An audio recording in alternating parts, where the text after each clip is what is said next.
Hello guys, in this video I am going to show you how to share a whiteboard that you have created on the Zoom website. But first I just want to mention, don't forget to subscribe to my channel because at 10,000 subscribers I am going to show you my whole YouTube revenue statistics and growth strategy, how to make money online. Now let's jump into it.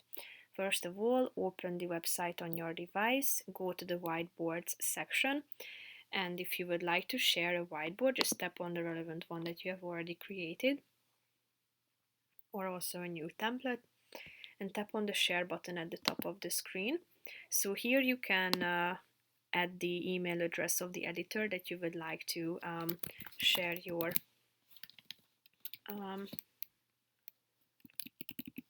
whiteboard with. So type in its email address and then click on the share button. Here you can change the access, and here you can set whether you would like anyone can share at or below their level. External users can be invited, so you can turn on these options. And here you can set whether you would like others to invite other people or not. Here you can see the link of it and select the link access, so only invited members can access, or anyone at my company or anyone with the link can view this board. So that's pretty much it for this video guys. See you in the next one. Bye bye.